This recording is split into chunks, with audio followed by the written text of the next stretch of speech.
समझने का प्रयास करेंगे। ऊष्मा इंजन जो हमने देखा उसका ही एक दूसरा रूप है प्रशीतक। लेकिन जो मूलभूत अंतर है प्रशीतक और ऊष्मा पंप में वो ये है कि ऊष्मा इंजन किसी ऊष्मा स्रोत से ऊष्मा लेता है, निकाय किसी ऊष्मा स्रोत से ऊष्मा लेता है, निकाय द्वारा इस पर कार्य किया जाता है और शेष बची हुई ऊष्मा को सिंक को त्याग दिया जाता है। प्रशीतक में इसके ठीक विपरीत प्रक्रिया में, या हम कहें इसके ठीक विपरीत क्रम में ये प्रक्रिया चलती है। प्रशीतक जो होता है उसमें भी ऊष्मा पंप की तरह ही एक उच्च ताप और अनंत धारिता वाला ऊष्मा स्रोत होता है, एक कार्यकारी पदार्थ होता है और एक सिंक होता है जो निम्न ताप वाली वस्तु है। यहां पर थोड़ा सा एक जो डिफरेंस है वो ये है कि पिछले वाले भाग में, यानी कि हमने ऊष्मा इंजन में कहा था कि सिंक हमारे लिए वो जगह, वो स्थान है जहां पर अतिरिक्त ऊष्मा को त्यागा जाएगा, यानी हमारे लिए एक तरीके से परिवेश है।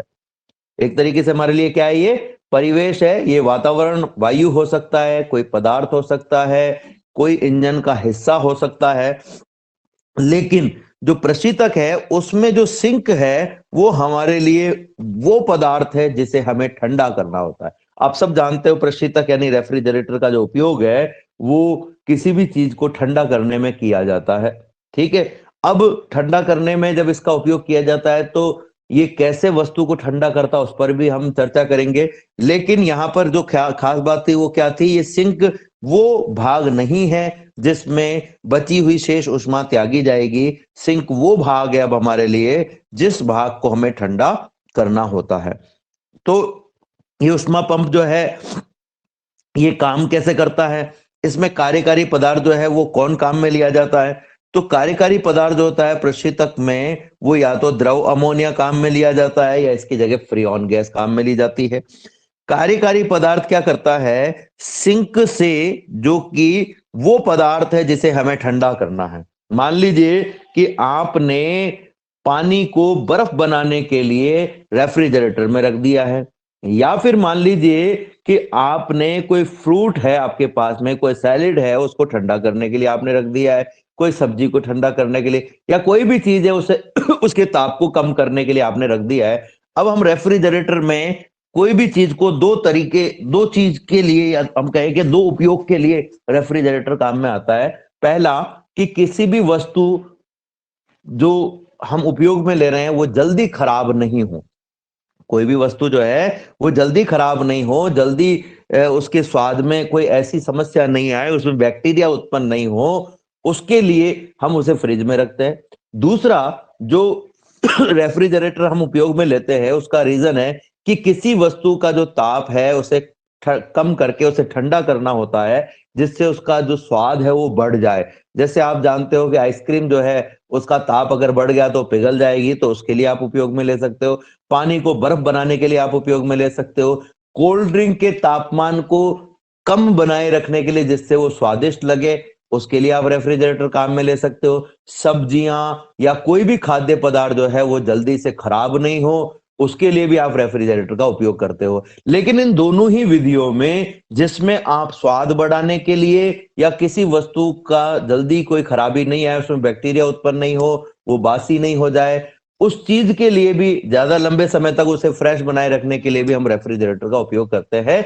लेकिन इन दोनों ही विधियों में क्या होता है कि जिस वस्तु को आपने रेफ्रिजरेटर में रखा है, रेफ्रिजरेटर उस वस्तु के ताप को कम कर देता है। अब ये कम करता कैसे है ये हमें समझना पड़ेगा। तो जिस वस्तु को हमने रखा है वो वस्तु हमारे लिए यहां पर अब सिंक सिंक की तरह काम करेगी, जिसका ताप T2 है। जो कार्यकारी पदार्थ है वो इस सिंक T2 से ऊष्मा ग्रहण करता है। देखिए पहले क्या हो रहा था कि जो ऊष्मा इंजन है वो ऊष्मा स्रोत से ऊष्मा ग्रहण कर रहा था, ऊष्मा स्रोत से ऊष्मा ग्रहण कर रहा था और सिंक को दे रहा था। लेकिन अब इसका उल्टा हो रहा है कि जो कार्यकारी पदार्थ है वो इस सिंक से ऊष्मा को अवशोषित करता है, और जैसे ही इसे अवशोषित करता है तो अवशोषित करने के बाद में बाह्य कारकों द्वारा इस कार्यकारी पदार्थ पर कार्य किया जाता है, और जो उष्मा है, जो शेष बची हुई उष्मा है, उसे स्रोत को त्याग दिया जाता है। अब देखो, स्रोत का मतलब हमेशा ये नहीं है कि जो उष्मा दे रहा है, हमने इसको नाम स्रोत दिया है, लेकिन ये एक ऐसा पदार्थ है जिसको लगातार उष्मा अगर दी जाए तो भी इसका ताप स्थिर बना रहता है, इसके ताप में कोई परिवर्तन नहीं होता है। यानी कि हम ये कहें कि लगातार इसको हम उष्मा भी दे दे तो भी ये गर्म नहीं होता है। ठीक है। अब जो डिफरेंस है प्रशीतक में और उष्मा इंजन में, मेन जो डिफरेंस है वो ध्यान से सुन लीजिएगा मेरी बात को। पहला डिफरेंस क्या है कि जो उष्मा इंजन है वो उष्मा स्रोत से उष्मा अवशोषित करता है, अवशोषित उष्मा के अधिकांश भाग को कार्य में रूपांतरित करता है। उष्मा स्रोत से अवशोषित उष्मा के अधिकांश भाग को कार्य में रूपांतरित करता है, और न्यूनतम भाग या शेष भाग जिसे कार्य में रूपांतरित नहीं कर उसे सिंक को त्याग देता है।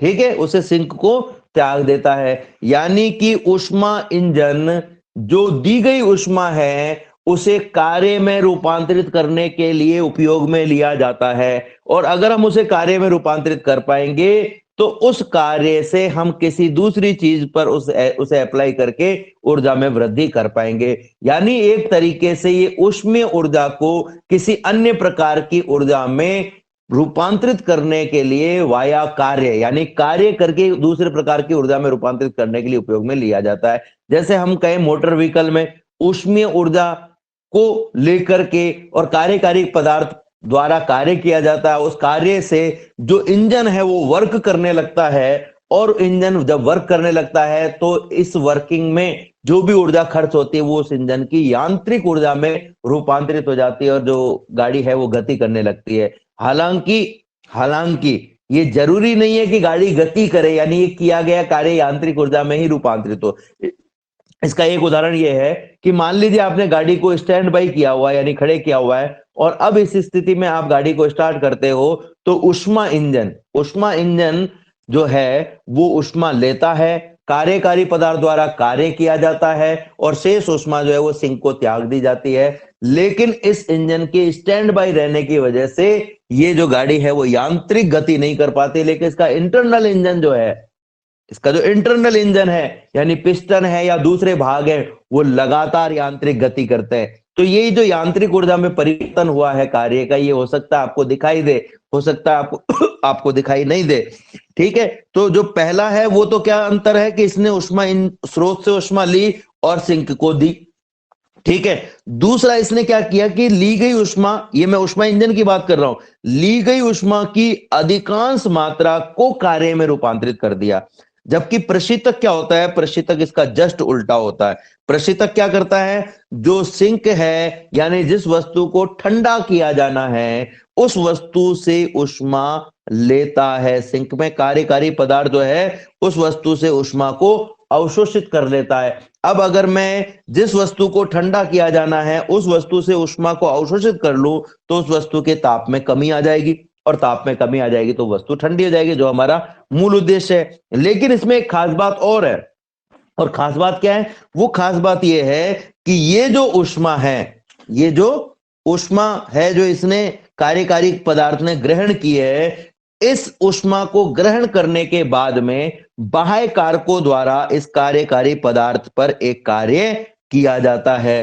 अब वो कार्य का मतलब ये नहीं है कि इससे कोई भाटे उठवाए जाएंगे, इससे कोई जो है गाड़ी चलवाई जाएगी, या इससे किसी प्रकार की मजदूरी करवाई जाएगी। कार्य का मतलब ये भी हो सकता है कि इस कार्यकारी पदार्थ में अगर कोई गैस या द्रव भरा हुआ है तो उसकी उष्मागतिक अवस्था में परिवर्तन किया जाता है, उसकी उष्मागतिक अवस्था में परिवर्तन किया जाता है, और जो शेष बची हुई उष्मा है उसको उष्मा स्रोत को त्याग दिया जाता है। तो एक डिफरेंस तो क्या हो गया कि ये जो प्रोसीजर है उष्मा इंजन में जिस दिशा में चल रहा था, जो प्रशीतक है उसमें उसके ठीक विपरीत दिशा में चल रहा है। एक और बहुत बड़ा डिफरेंस है जो आपको ध्यान रखना पड़ेगा, वो डिफरेंस ये है कि उष्मा इंजन में जो निकाय है वो अवशोषित उष्मा के अधिकांश भाग को कार्य में रूपांतरित करता है, जबकि प्रशीतक में ये उस निकाय जो है इस सिंक से अवशोषित ऊष्मा के न्यूनतम भाग को कार्य में रूपांतरित करके अधिकतम भाग को ऊष्मा स्रोत को त्याग देता है। क्योंकि इसने अधिकांश भाग को इस वस्तु को त्यागा है, इसलिए इस वस्तु में जो ऊष्मा है उसमें वृद्धि होगी, और इसी वजह से हम इसको ऊष्मा का स्रोत कहने लग जाता है कि भाई ये जो है ये ऊष्मा दे सकता है, इसमें इतनी ऊष्मा आ जाएगी कि ऊष्मा दे सकता है।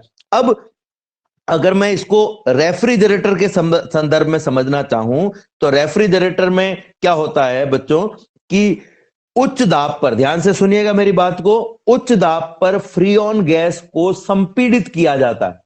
संपीड़ित करने का मतलब क्या हुआ, जैसे मान लीजिए एक नली में फ्रीऑन गैस भरी हुई है, ठीक है। अब अगर इसे उच्च दाब लगा करके और इसके आयतन को कम किया जाएगा तो जो अणु हैं वो एक दूसरे के निकट आने लग जाएंगे, और निकट आने पर ये जो फ्रीऑन गैस है ये वाष्प में रूपांतरित हो जाएगी। नंबर एक बात, यानी इसकी अवस्था में परिवर्तन हो गया है, जो इसका आयतन है वो कम हो गया है, ठीक है। इसका जो ताप है वो भी कम हो गया है। संपीड़न करने पर, रुद्धोष्म संपीड़न करने पर जो है या हम कहें किसी और प्रकार का संपीड़न, इस प्रकार से संपीड़न किया जाता है इसका कि जो इसका ताप होता है वो कम हो जाता है, यानी फ्रीऑन गैस जो है वो ठंडी हो जाती है। अवस्था परिवर्तन करने पर जो ताप है उसमें भी परिवर्तन आता है। हमने, अगर मैं थोड़ा सा पीछे लूं तो हमने रुद्धोष्म प्रक्रम के बारे में पढ़ा था, हमने जो है समतापी प्रक्रम के बारे में पढ़ा था, हमने समतापी प्रक्रम के साथ साथ समदाबीय और समआयतनी प्रक्रमों के बारे में भी पढ़ा था, और प्रत्येक प्रक्रम में हमने कुछ विशेष बातें पढ़ी थी। जैसे मैं रुद्धोष्म प्रक्रम का एक उदाहरण ले रहा हूं। रुद्धोष्म प्रक्रम में हमने पढ़ा था कि जब किसी भी यदि डेल डब्ल्यू का मान ऋणात्मक, डेल डब्ल्यू का मान ऋणात्मक और डेल यू का मान धनात्मक हो तो ताप बढ़ेगा, और इसको हम रुद्धोष्म संपीड़न कहेंगे। यानी रुद्धोष्म संपीड़न में ताप बढ़ता है और जो रुद्धोष्म प्रसार है उसमें ताप कम होता है। यानी हम ये कह सकते हैं कि रुद्धोष्म जो प्रक्रम है उसमें ताप में परिवर्तन किया जा सकता है। ठीक इसी प्रकार से समदाबीय और समआयतनी प्रक्रमों में भी ताप में परिवर्तन किया जा सकता है, लेकिन समतापीय प्रक्रम में ताप में परिवर्तन नहीं किया जा सकता है। तो एक बात तो तय हो गई कि जो प्रशीतक में फ्रीऑन गैस को हम संपीड़ित कर रहे हैं, उस संपीड़न के लिए या हम इसके आयतन में परिवर्तन कर रहे हैं, चाहे वो प्रसार करके करें चाहे वो किसी और प्रकार से करें, उस विधि में जो ताप है उस ताप में परिवर्तन होना चाहिए। तो अभी मैं क्या कर रहा हूं बच्चों, अभी मैं जो है इसके ताप में वृद्धि कर रहा हूं, सॉरी दाब में वृद्धि कर रहा हूं। संपीड़न करके क्या कर रहा हूं, मैं इसके दाब में वृद्धि कर रहा हूं। अब दाब में वृद्धि होगी तो उसका फायदा क्या होगा, ध्यान से समझना मेरी बात को, इसका फायदा क्या होगा। ये नली में मैं फ्रीऑन गैस के दाब में वृद्धि कर रहा हूं।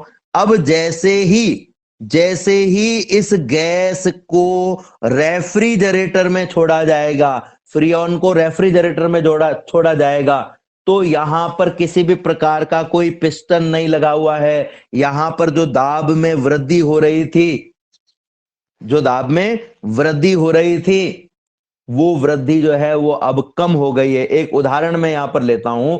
आपने देखा होगा कि अगर आप किसी पाइप में जोर से फूंक मारें तो क्या होता है बच्चों, उस पाइप में अगर कोई चीज फंसी हुई है तो उसके बाहर निकलने की संभावना जो होती है वो बढ़ जाती है। आपने घरों में भी देखा होगा कि आपके घरों के जो नाली के पाइप है उनमें जब कचरा फंस जाता है तो आप प्रेशर से उसमें पानी छोड़ते हो, तो प्रेशर से पानी छोड़ने, यानी अगर हम दाब बढ़ाएं तो एक बात तो तय है, दाब बढ़ाएं एक बात तो तय है कि दाब बढ़ने पर उस वस्तु के अंदर जो भी पदार्थ भरा हुआ है उसके वेग में वृद्धि हो जाती है। नंबर एक बात। दूसरी बात यह है कि दाब का मतलब क्या था। अब अगर मैं उस पाइप के, ध्यान से सुनना मेरी बात को, कि अगर आप के पास में एक पाइप है और उसके दूसरे सिरे पर आप अगर एक अंगूठा लगा दें, आप एक हथेली लगा दें या कोई चीज बांध दें और उसमें हवा फेंके, तो हवा के जो अणु हैं उसकी मात्रा बढ़ती चली जाएगी। यानी हम ये कहेंगे एक छोटे आयतन में ज्यादा मात्रा में गैस हो जाएगी, यानी अणु पास पास आ जाएंगे, और जब अणु पास पास आ जाते तो दाब बढ़ता है। इसी प्रकार से अगर, ध्यान से सुनिएगा मेरी बात को, अगर आप हवा भरने वाले पाइप में पिस्टन को नीचे की ओर धकेलें, नीचे की ओर धकेलेंगे तो क्या होगा, ये जो हवा है इसके आयतन में कमी आने लगेगी, यानी आयतन में कमी आ रही है, इसका मतलब ये इस बात का प्रतीक भी है कि दाब बढ़ रहा है। हमेशा आयतन में कमी आने का मतलब दाब बढ़ना नहीं होता है, लेकिन पिस्टन को जब हम दाब बढ़ाते हैं तो आयतन में कमी आती है। तो इसका मतलब यही हुआ, ये भी हुआ। एक और चीज मैं यहां पर बता रहा हूं कि अगर किसी गैस की एक समान मात्रा, एक समान मात्रा, मान लो आपने 1 किलोग्राम गैस ले ली और इस पाइप में आपने भर दी, इस पाइप में आपने यहां तक इस गैस को भर दिया, ठीक है, या इस गैस को आपने इस पूरे पाइप में भर दिया, यहां पिस्टन लगा हुआ था, आप पिस्टन को धीरे धीरे धीरे धीरे नीचे खिसकाइए, नीचे खिसकाने पर क्या होगा, ये जो गैस है इसका आयतन कम होगा। मुझे बताओ कि गैस का आयतन कम होगा तो ऐसी स्थिति में क्या होगा बच्चों, गैस का आयतन कम होगा तो इसका दाब बढ़ जाएगा, इसका दाब बढ़ जाएगा। प्रेशर कुकर में भी ऐसा ही होता है, प्रेशर कुकर में भी ऐसा ही होता है। प्रेशर कुकर में बहुत सारी गैस जब छोटे से स्थान पर बनने लगती है तो दाब बढ़ता है, और जब ये दाब बढ़ता है तो दाब बढ़ करके एक स्थिति ऐसी आ जाती है कि इसके ऊपर लगी हुई जो सीटी है वो गैस के दाब के कारण ऊपर की ओर खिसक जाती है, और इन छिद्रों में से जो वायु है वो बाहर निकल जाती है। और जैसे ही वायु बाहर निकल जाती है आपको एक आवाज सुनाई देती है, क्योंकि एक छोटे छिद्र में से अगर जब भी वायु बाहर निकलती है, जैसे बांसुरी की हम बात करें या और भी वाद्य यंत्रों की हम बात करें, तो उसमें हमने देखा है ये चीज, तो आपको एक आवाज सुनाई देती है, और जब ये सारी वायु बाहर निकल जाती है तो वापस से सीटी नीचे आ जाती है, यानी दाब कम हो गया। जैसे ही गैस की जो मात्रा है हो गई है, यानी बड़े भाग में कम मात्रा में गैस भरी हुई हो तो दाब कम होता है। ध्यान से सुनना मेरी बात को, किसी भाग में अगर कम मात्रा में गैस भरी हुई है तो दाब कम होता है, ज्यादा मात्रा में गैस भरी हुई हो तो दाब ज्यादा होता है। ठीक इसी प्रकार से अगर मैं 1 किलोग्राम गैस को एक छोटे भाग में रखूंगा तो दाब ज्यादा होगा, और अगर इसे मैं एक बड़े भाग में फैला दूंगा तो दाब कम हो जाएगा। चलो इसका एक और उदाहरण आपको मैं बताता हूं। मान लो कि आपने एक साइकिल के टायर में हवा भरी है, ठीक है बच्चों, साइकिल के टायर में आपने हवा भर दी, ट्यूब में आपने हवा भर दी, ट्यूब जो है वो फूल जाएगा। अब अगर आप और ज्यादा हवा भरोगे, थोड़ी सी हवा और भरोगे, तो ये जो ट्यूब है ये फट जाएगा। क्यों फट जाएगा, क्योंकि अंदर जो वायु है वो इसकी परत पर एक दाब उत्पन्न करेगी, और ये दाब के कारण ट्यूब फट जाएगा, ठीक है बच्चों। लेकिन इतनी ही हवा अगर आप ट्रक के टायर में भरो तो ट्रक का टायर फटना तो छोड़ो, फूल भी नहीं पाएगा। जितनी हवा आपने साइकिल के टायर में भरी है उतनी हवा आप अगर वापस ट्रक के टायर में डाल दो तो ट्रक का टायर जो है वो पिचका हुआ रहेगा, वो फूल भी नहीं पाएगा। क्यों, क्योंकि जब समान मात्रा की गैस को ज्यादा क्षेत्र में फैलाया जाता है तो दाब कम हो जाता है। तो अब यहां से मैं अपनी बात को आगे बढ़ा रहा हूं, तो फ्रियोन गैस जो है उसको क्या कर दिया गया है, संपीड़ित कर दिया गया है, जिससे इसका दाब बढ़ गया है। अब जैसे ही इसे प्रशीतक में प्रशीतलन के लिए, शीतलन के लिए छोड़ा जाता है, देखो पहले छोटे से क्षेत्र में भरी हुई थी ये, अब अगर मैं इसको पाइपों के थ्रू रेफ्रिजरेटर में छोड़ दूं, प्रशीतक में छोड़ दूं, तो क्या होगा, ये जो गैस है वो एक बड़े क्षेत्र में फैलने लगती है, बड़े क्षेत्र में फैलने लगती है। लेकिन इस बड़े क्षेत्र में फैलने पर ना तो गैस ने किसी से ऊष्मा ली, ना ही गैस ने किसी को ऊष्मा दी, यानी इसका जो प्रसार होता है वो रुद्धोष्म प्रसार होता है। संपीड़न हमने क्यों बढ़ाया, संपीड़न हमने इसलिए बढ़ाया कि इससे जो गैस है उस पर दाब बढ़े, और जब भी इसे रेफ्रिजरेटर में छोड़ा जाए किसी भी विधि से रेफ्रिजरेटर में छोड़ा जाए किसी भी विधि से, तो ये तेजी से रेफ्रिजरेटर में प्रसारित हो। अब जब तेजी से रेफ्रिजरेटर में प्रसारित होती है तो ये जो प्रसार होता है वो होता है रुद्धोष्म प्रसार। और जब भी किसी गैस का रुद्धोष्म प्रसार होता है तो उस गैस का ताप घट जाता है, यानी फ्रीऑन का ताप जो है वो घट जाता है। और जैसे ही फ्रीऑन का ताप घट जाएगा, मान लीजिए कि वस्तु जिसको आपने ठंडा करना था उसका ताप 45 डिग्री था, ठीक है, फ्रीऑन गैस को आपने छोड़ा और तेजी से छोड़ने की वजह से इस फ्रीऑन गैस का जो ताप है, इस फ्रीऑन गैस का जो ताप है, वो ताप जो है वो इस 45 डिग्री सेंटीग्रेड से भी कम हो गया है। तो ऐसी स्थिति में ये जो वस्तु जिसे आपको ठंडा करना है ये उच्च ताप वाली वस्तु रहेगी और फ्रीऑन गैस जो है वो निम्न ताप वाली वस्तु रहेगी। तो फ्रीऑन गैस क्या करेगी, इस वस्तु की ऊष्मा को अवशोषित कर लेगी, ठंडी हो जाने की वजह से इस वस्तु की ऊष्मा को अवशोषित कर लेगी और अवशोषित करने से इस वस्तु के ताप में कमी आ जाएगी। इस ऊष्मा को अवशोषित करने के बाद में जो गैस है उसका फिर से और ज्यादा प्रसार होने लगता है, लेकिन अब की बार जो प्रसार है वो रुद्धोष्म प्रसार नहीं होता है। अब की बार जो प्रसार होता है वो रुद्धोष्म प्रसार नहीं होता है, यानी गैस पर कार्य होता है और गैस जो ये ऊष्मा हमें प्राप्त हो रही है इस ऊष्मा को सिंक को इस ऊष्मा को बाह्य स्रोत को त्याग देती है। तो इस प्रकार से ये जो व्यवस्था है ये कार्य करती है। तो हम ये देख सकते हैं कि इस विधि में जो फ्रीऑन गैस है वो ठंडी होकर के किसी वस्तु से ऊष्मा अवशोषित कर रही है और उसके कुछ भाग को कार्य में रूपांतरित करके अधिकांश भाग को बाहर फेंक देती है। यानी अच्छा प्रशीतक कौन होता है, देखो अच्छा ऊष्मा इंजन तो वो है जो अवशोषित ऊष्मा के अधिकांश भाग को कार्य में रूपांतरित कर दे, लेकिन अच्छा प्रशीतक वो होता है जो अवशोषित ऊष्मा ठंडी वस्तु से अवशोषित ऊष्मा के न्यूनतम भाग को कार्य में रूपांतरित करके अधिकतम भाग को बाहर ऊष्मा स्रोत को दे देवे। ठीक है, तो प्रशीतक की शीतलन क्षमता जो होती है उसे व्यक्त करने के लिए एक गुणांक काम में लिया जाता है जिसे हम कहते हैं बीटा। कई जगह पर इसकी जगह अल्फा भी काम में लिया जाता है, तो आप घबराना नहीं, अल्फा लिखा हुआ हो तो अल्फा लिख देना, बीटा लिखा हुआ तो बीटा लिख देना। पर इसको हम क्या कहते हैं, शीतलन गुणांक या शीतलन क्षमता इसे कहा जाता है। इसे कुछ जगह पर निष्पादन गुणांक भी कहा जाता है। कुछ स्थानों कुछ किताबों में आप देखोगे इसकी जगह निष्पादन गुणांक भी लिखा हुआ मिलेगा, तो तीनों एक ही बात है। और इसका जो सूत्र होता है वो क्या होता है, ठंडी वस्तु से ली गई ऊष्मा यानी कम ताप वाली वस्तु से ली गई ऊष्मा बटा किया गया कार्य, यानी कि हम कहेंगे Q2 अपॉन W। अब हम सब जानते हैं कि इस प्रक्रिया में हुआ क्या है, Q2 ऊष्मा अवशोषित हुई, उस पर W कार्य किया गया और शेष ऊष्मा त्याग दी गई। लेकिन W कार्य जो है वो गैस पर किया गया है, गैस द्वारा नहीं किया गया है, इसलिए इसको हम ऋणात्मक लेंगे। अब इसको अगर ये Q2 W और Q1, इस W को इधर ले जाओ तो Q2 माइनस W बराबर Q1 हो जाएगा, या इसका उल्टा भी हम कह सकते हैं, सॉरी माइनस नहीं, प्लस W बराबर Q1 हो जाएगा। या W को अगर आप इस तरफ ले जाओ और Q2 को इस तरफ ले जाओ तो W तो प्लस का हो जाएगा, Q1 प्लस का ऑलरेडी, और Q2 जो प्लस का है वो हो जाएगा माइनस का।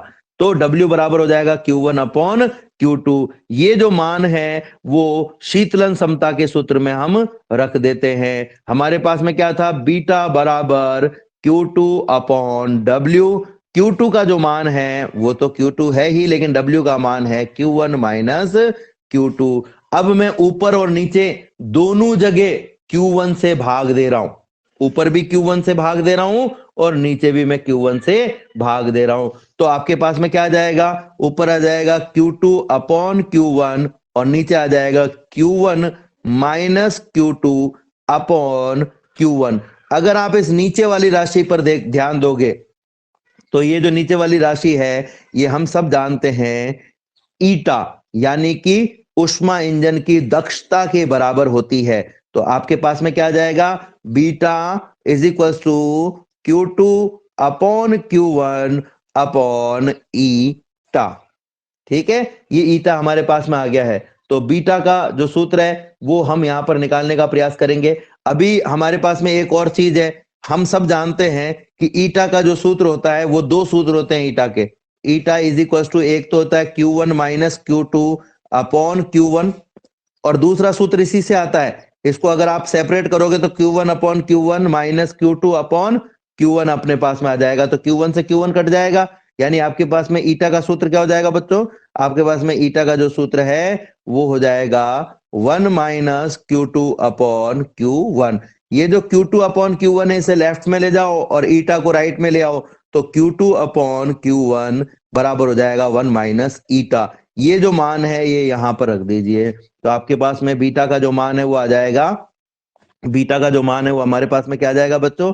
बीटा का मान हमारे पास में आ जाएगा, बीटा इज इक्वल टू, ध्यान से सुनिएगा, beta is equal to 1 minus 1 minus eta upon eta.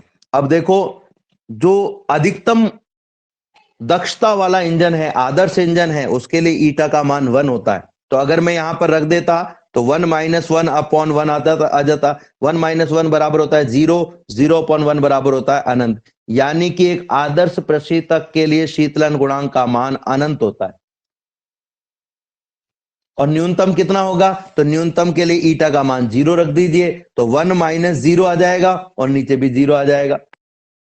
ठीक है, 1 माइनस 0 अपॉन 0, मैं उल्टा बोल गया, सॉरी। अधिकतम रखेंगे तो यहां पर 0 अपॉन 1 बराबर 0 आ जाएगा, 0 आ जाएगा, ये 0। और अगर आप ईटा का न्यूनतम मान यहां पर रखेंगे, यानी कि 0 रखेंगे, तो 1 माइनस 0 अपॉन 0 बराबर आ जाएगा अनंत। यानी कि जो इंजन की प्रशीतक की जो शीतलन क्षमता होती है वो 0 से अनंत के बीच में होती है। एक बार ईटा का मान 0 रख के देखिए और एक बार ईटा का अधिकतम मान 1 रख के देखिए।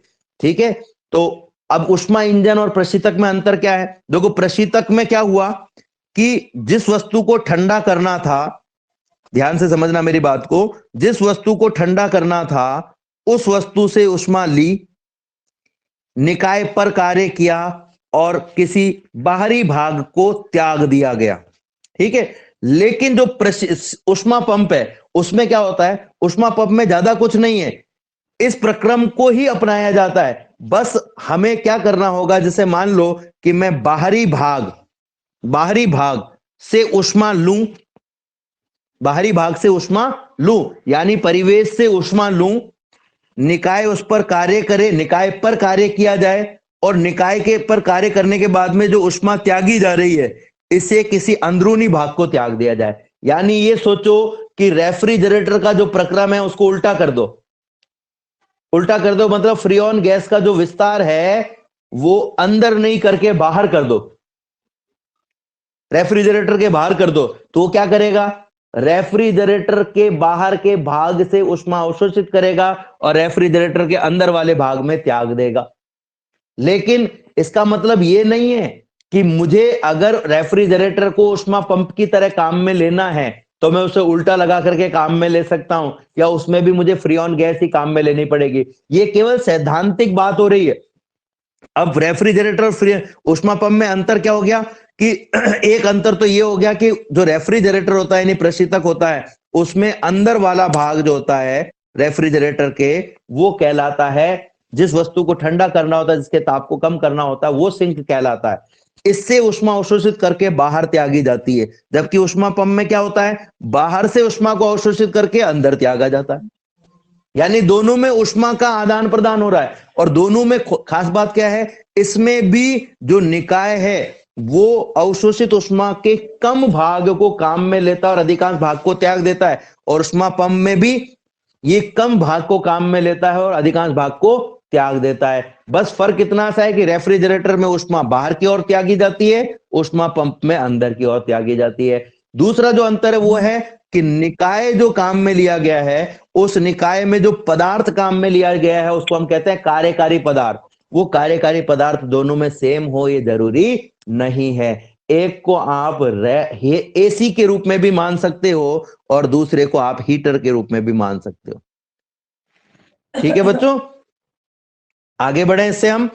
अगला जो भाग है हमारा वो बहुत इंपॉर्टेंट भाग है इस चैप्टर का, सबसे बड़ा टॉपिक कह सकते हो, सबसे इंपॉर्टेंट टॉपिकों में से एक कह सकते हो। बहुत बार इस पर प्रश्न आया हुआ है, तो आगे भी इस पर प्रश्न आने की संभावना है। इसे हम कहते हैं कार्नो इंजन।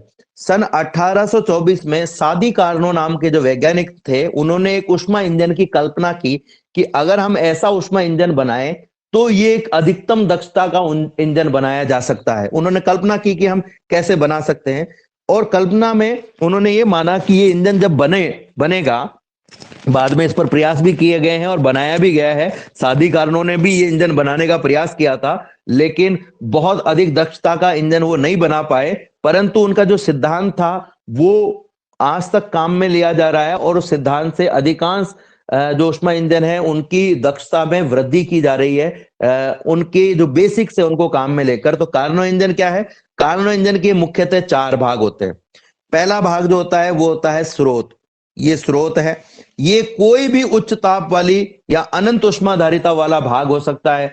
अब अनंत उष्माधारिता के भाग का मतलब सिर्फ ये है कि ये एक ऐसी चीज है जो लगातार उष्मा देता जाए तब तक जब तक कि ये इंजन काम कर रहा है।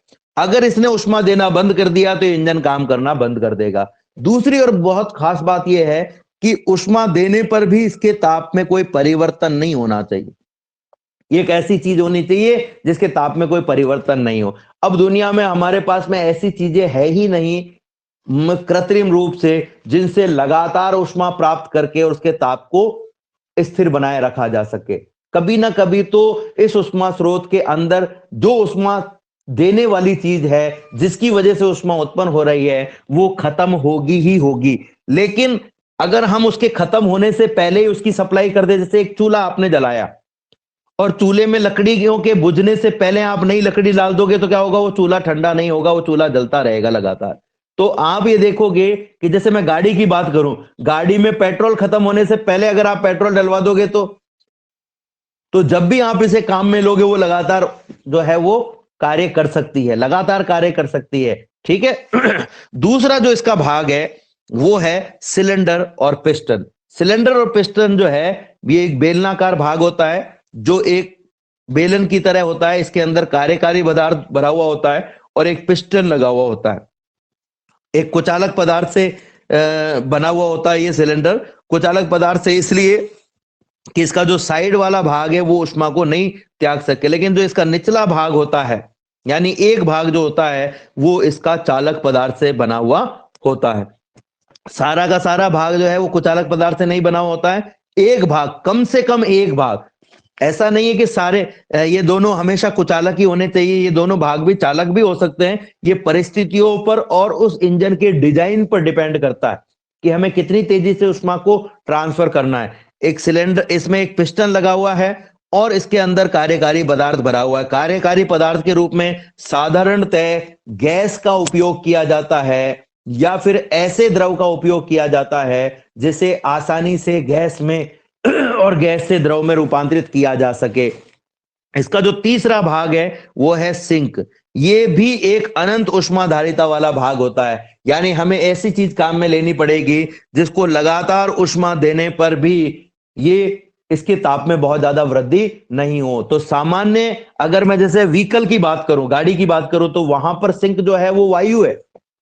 आसपास का जो वातावरण है वो सिंक की तरह काम करता है। वातावरण को कितनी उष्मा देते जाओ, वातावरण के ताप में ज्यादा वृद्धि नहीं होगी। अगर मान लो ये एक ऐसी वस्तु होती जिसका ताप बढ़ता जाता, तो एक समय ऐसा आता कि इसका ताप इतना ज्यादा हो जाता कि इसका ताप कार्यकारी पदार्थ से भी अधिक हो जाता। और अगर इसका ताप कार्यकारी पदार्थ से अधिक हो जाता तो कार्यकारी पदार्थ इसे उष्मा नहीं दे पाता, क्योंकि उष्मा जो है वो हमेशा उच्च ताप से निम्न ताप की ओर गति करती है।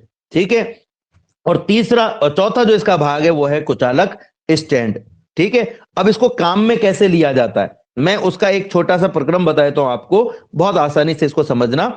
सबसे पहले क्या किया जाता है बच्चों, ये जो सिलेंडर है, पिस्टन युक्त सिलेंडर है, इसे स्रोत के संपर्क में रखा जाता है और स्रोत के संपर्क में रख करके धीरे धीरे इस पिस्टन को पीछे की तरफ खींचा जाता है। धीरे धीरे पिस्टन को पीछे की तरफ खींचने पर क्या होता है, जो गैस है उसके आयतन में वृद्धि होने लगती है। ठीक है। गैस के आयतन में वृद्धि होने के साथ साथ इसके दाब में भी कमी होने लगती है। और दाब में कमी होने पर क्या होता है कि जो गैस है वो इस स्रोत से उष्मा को अवशोषित करती है। अब पीछे खींचने से फायदा क्या है, इस पिस्टन को अगर हम पीछे खींचे तो उसका फायदा क्या है? उसका फायदा यह है कि जो उष्मा इस गैस ने अवशोषित की है उसके पास में दो तरह के कार्य हैं। पहला, या तो इस गैस की ऊष्मा इस गैस के ताप में वृद्धि कर दे, या फिर ये ऊष्मा जो है वो इस गैस के आयतन में वृद्धि कर दे। अब आप सोचोगे कि भाई ये कैसे हमें पता चलेगा कि इसके दो ही काम है, तो आपने प्रथम नियम पढ़ा, dq बराबर du प्लस dw। du क्या कहता है कि आंतरिक ऊर्जा में परिवर्तन होना चाहिए, अवशोषित ऊष्मा की वजह से आंतरिक ऊर्जा में परिवर्तन होना चाहिए, और या फिर ये अवशोषित ऊष्मा कार्य में रूपांतरित होनी चाहिए, और या फिर दोनों में ही रूपांतरित होनी चाहिए, आंतरिक ऊर्जा में भी वृद्धि हो जानी चाहिए और कार्य में भी रूपांतरित। तीन चीजें हो सकती है, या तो केवल आंतरिक ऊर्जा में परिवर्तन हो, या केवल कार्य में रूपांतरित हो, या फिर दोनों में रूपांतरित हो जाए, कुछ भाग कार्य में और कुछ भाग आंतरिक ऊर्जा में। अब आंतरिक ऊर्जा में परिवर्तन कब होता है? हम सब जानते हैं जब ताप में परिवर्तन होता है तो आंतरिक ऊर्जा में परिवर्तन होता है, यानी कि ये ऊष्मा अवशोषित हो तो या तो इस गैस का ताप बढ़े, आंतरिक ऊर्जा में परिवर्तन का मतलब क्या है? ताप बढ़े, या ताप कम हो यानी ताप परिवर्तन हो। ठीक है। दूसरी चीज जो है इसमें वो है कि ये गैस जो है ये जब ऊष्मा अवशोषित करे तो ऊष्मा अवशोषित करके किस में रूपांतरित हो जाए बच्चों? कार्य में रूपांतरित हो जाए। अब जब ये कार्य में रूपांतरित होगी तो कार्य में रूपांतरित कैसे होगी ये भी हमें समझना पड़ेगा। हम सब जानते हैं कि कार्य का मान dw का मान होता है P into dv। P into dv, इसका मतलब क्या है कि अगर ये कार्य में रूपांतरित हो तो ये तभी कार्य में रूपांतरित हो सकती है जबकि आयतन में परिवर्तन हो। आयतन में परिवर्तन हो, अगर आयतन में परिवर्तन नहीं हुआ तो ये कार्य में रूपांतरित नहीं हो पाएगी। यानी ग्रहण की गई ऊष्मा अगर केवल कार्य में रूपांतरित हो रही है तो इसका मतलब आयतन में परिवर्तन हो रहा है। ठीक है। तो हमें क्या पता चला कि अगर यह अवशोषित ऊष्मा है, इसका संपूर्ण भाग आंतरिक ऊर्जा में परिवर्तन में काम आ रहा है, मतलब ताप में चेंज होगा। अगर इसका संपूर्ण भाग कार्य में रूपांतरित होने में काम में आ रहा है तो इसका मतलब इसके आयतन में चेंज होगा। और अगर इसका कुछ भाग आंतरिक ऊर्जा परिवर्तन में और कुछ भाग कार्य में रूपांतरित हो रहा है तो इसका मतलब यह हुआ कि ताप में भी चेंज होगा और आयतन में भी चेंज होगा, आयतन में भी चेंज होगा। पर अगर मैं कुछ ऐसा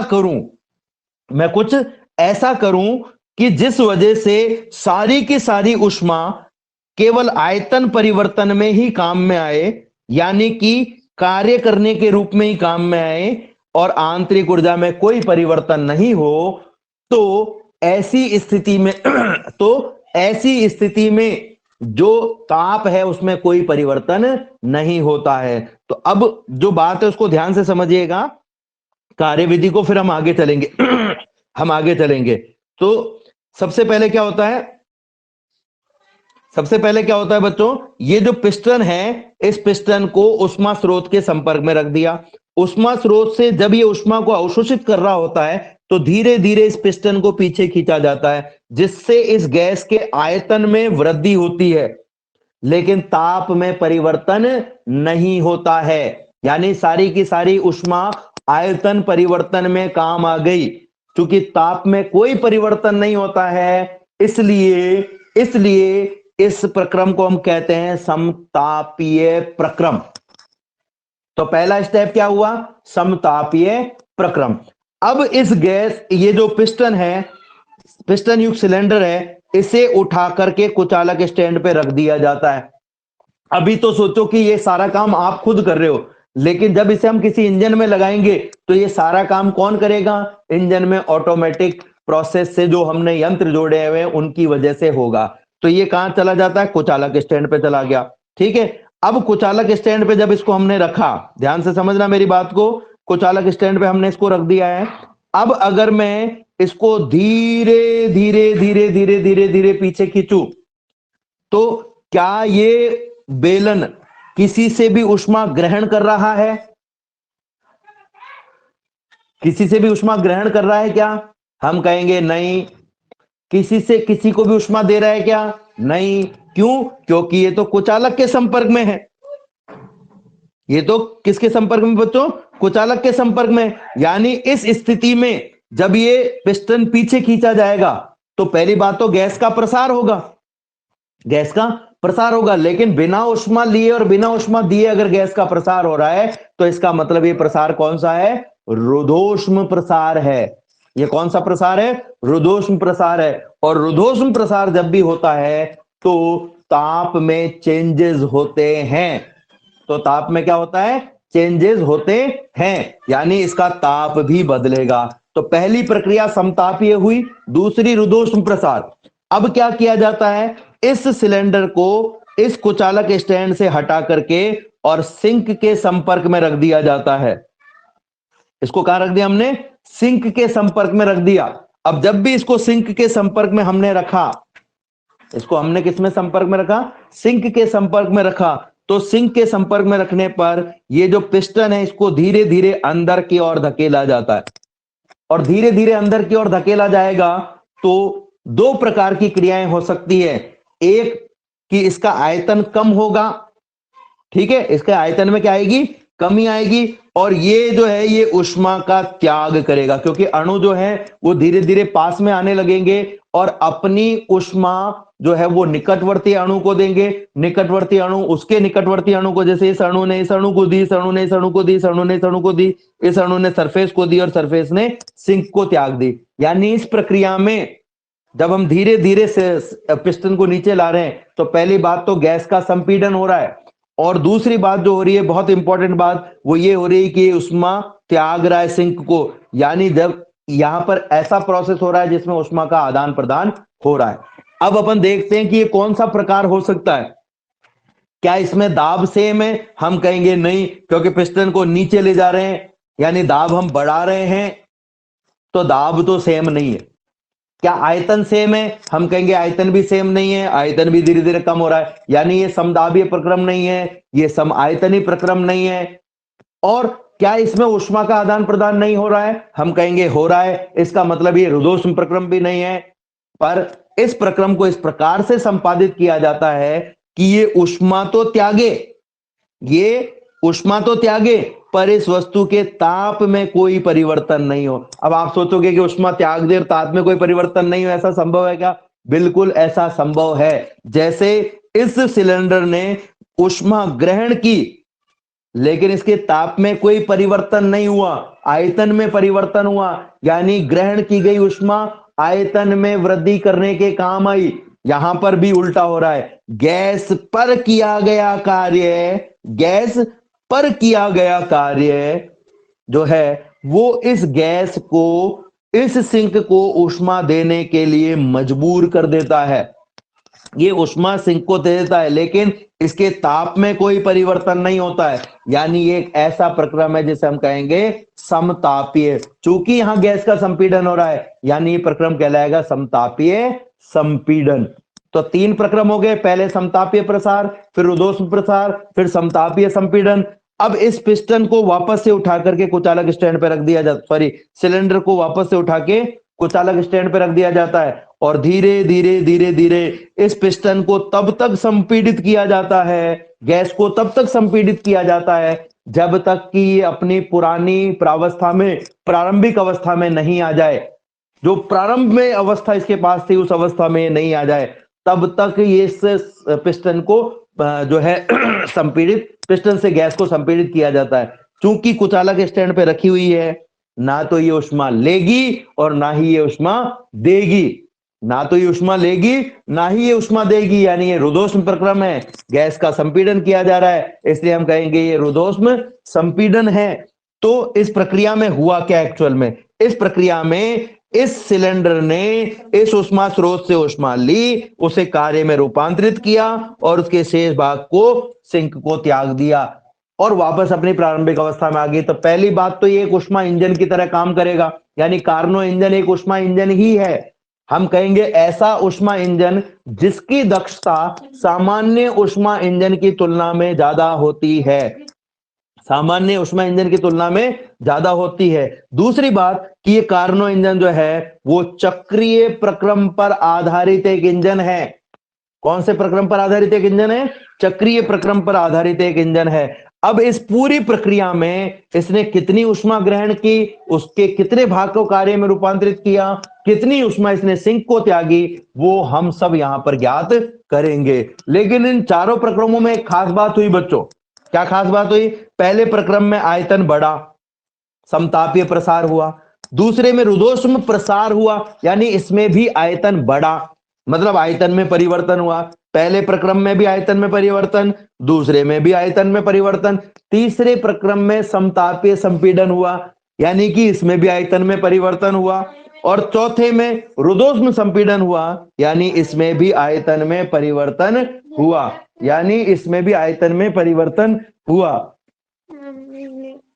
इसमें भी इसमें भी आयतन में परिवर्तन हुआ। और हम सब जानते हैं जब भी आयतन में परिवर्तन होगा तो कोई ना कोई कार्य किया जाएगा, कोई ना कोई कार्य किया जाएगा, यानी चारों ही प्रक्रमों में कोई ना कोई कार्य किया गया है, चारों प्रक्रमों में कोई ना कोई कार्य किया गया है। अब इस कार्य का मान बच्चों हम यहाँ पर ज्ञात करेंगे, लेकिन आपको घबराने की जरूरत नहीं है। ये वही डेरिवेशंस हैं, ये वही डेरिवेशंस हैं जो हमने पहले की हुई है, जो समतापीय प्रसार में हमने की थी, जो समताप रुद्धोष्म प्रसार में हमने की थी, जो हमने रुद्धोष्म प्रक्रम में हमने की थी और समतापीय प्रक्रम में हमने की थी। तो अवस्थाएं कैसे चेंज हो रही है, हम सबसे पहले बात करते हैं। मान लीजिए किसी समय पर जो गैस भरी हुई है पिस्टन में, उसका दाब P1 है, आयतन V1 है और ताप T1 है। इस गैस को उष्मा स्रोत के संपर्क में रखा गया, ये पिस्टन जो है इसको उष्मा स्रोत के संपर्क में रखा गया, और इस सिलेंडर को उष्मा स्रोत के संपर्क में रखा गया। पिस्टन को धीरे धीरे धीरे धीरे पीछे खींचा जाता है, पिस्टन को धीरे धीरे धीरे धीरे पीछे खींचा जाता है। और धीरे धीरे पीछे खींचे जाने पर क्या होता है बच्चों, धीरे धीरे पीछे खींचे जाने पर क्या होता है बच्चों कि ये जो पिस्टन है इसको पीछे खींचने पर गैस का प्रसार होता है, यानी कि आयतन चेंज होता है, तो आयतन का मान बदल करके हो जाता है V2। और जो दाब है उसका मान भी चेंज हो जाता है, उसको वो भी बदल करके हो जाता है P2, क्योंकि गैस की मात्रा तो नहीं बदली, मात्रा नहीं बदली लेकिन आयतन बदल गया। जब भी मात्रा नहीं बदले और आयतन बदल जावे तो समझ लो कि जो दाब है उसमें परिवर्तन होगा ही होगा। लेकिन ये एक समतापीय प्रसार की प्रक्रिया है, यानी यहां पर ताप में कोई परिवर्तन नहीं होगा। यानी अवस्था में P1 V1 T1 से P2 V2 T1 प्राप्त हुई है, जिसे हमने यहां ग्राफ में इस प्रकार से बताया हुआ है। तो मैं इसको ग्राफ में दर्शाना चाहूं तो हम क्या कहेंगे कि देखो ये P है और ये V है, ठीक है, ये सिलेंडर था। आप मुझे जनरल नॉलेज से ये बताओ, आपके सामान्य ज्ञान से ये बताओ कि ये गैस इसके अंदर भरी हुई है, ठीक है ना, और ये गैस जो है वो इस पिस्टन की दीवारों पर एक दाब उत्पन्न कर रही है। अगर आप इस सिलेंडर की दीवारों पर दाब उत्पन्न कर रही है, अगर मैं इस पिस्टन को पीछे खींच लूं तो अब गैस क्या होगी, ज्यादा भाग में फैलेगी, तो दाब बढ़ेगा कि घटेगा? घटेगा सर। घटेगा, क्योंकि मात्रा नहीं बदली, क्योंकि मात्रा नहीं बदली। अगर समान मात्रा के निकाय को अधिक आयतन में फैला दिया जाए तो दाब घट जाता है। जैसे हमने किसमें देखा था, साइकिल के ट्यूब से निकाली गई हवा को अगर हम ट्रक के ट्यूब में भर देवें तो दाब घट जाता है बढ़ने की बजाय, ठीक है, तो दाब घटेगा। आयतन तो बढ़ रहा है प्रसार से लेकिन दाब घट रहा है। तो हम क्या कहेंगे कि मान लो किसी अवस्था में दाब का मान P1 और आयतन का मान V1 था। अब हमें दूसरा पॉइंट कैसे, कौन सी जगह लगाना है, ऐसी जगह लगाना है जहां पर दाब का मान तो क्या आवे, दाब का मान तो क्या आवे, कम आवे, और आयतन का मान ज्यादा आवे। तो हम इस पॉइंट को अगर वर्टिकली देखें, क्योंकि P कहां पर है, इस अक्ष पर है। देखो ग्राफ में एक खास बात होती है कि जब आप इस P अक्ष के सामने कोई भी बिंदु लगा रहे, जैसे मैंने ये बिंदु लगाया, इसको अगर मैं यहां मिलाऊंगा तो वर्टिकल अक्ष पर यानी P अक्ष पर मिलाऊंगा तो जहां पर ये काटेगा उस बिंदु पर ये इस दाब का मान बताएगा, और जब मैं इसे V अक्ष पर मिलाऊंगा तो ये आयतन का मान बताएगा। अब मुझे नया बिंदु कहां लगाना है, ऐसी जगह जहां पर आयतन तो ज्यादा आवे और दाब कम आवे। अब वो दो ही हो सकते हैं बिंदु, या तो नीचे हो सकता है या तो ऊपर हो सकता है। अगर मैं नीचे लगाऊंगा तो आयतन का मान ज्यादा आएगा और दाब का मान कम, लेकिन अगर मैंने ऊपर लगाया है तो आयतन का मान तो ज्यादा आएगा लेकिन दाब का मान भी बढ़ जाएगा। तो बिंदु हमारे लिए सही बिंदु कौन सा होगा? ऊपर वाला बिंदु नहीं होकर के ये नीचे लगाया गया बिंदु होगा। तो ये दूसरा बिंदु हमारे लिए हो गया। यानी इस अवस्था में क्या हुआ? दाब का मान घट गया और आयतन का मान बढ़ गया। ये जो भाग है ये कहलाता समतापीय प्रसार। ये भाग क्या कहलाता बच्चों? समतापीय प्रसार कहलाता है। आप 1 मिनट के लिए रोक के रखें क्लास को। मैं एक 12वीं को मैसेज डाल दूं कि उनकी क्लास 15 मिनट बाद में होगी, जिससे आपका ये वाला टॉपिक अभी मैं खत्म करा सकूं। ज्यादा मुश्किल टॉपिक नहीं है, बहुत आसान टॉपिक है आपके लिए।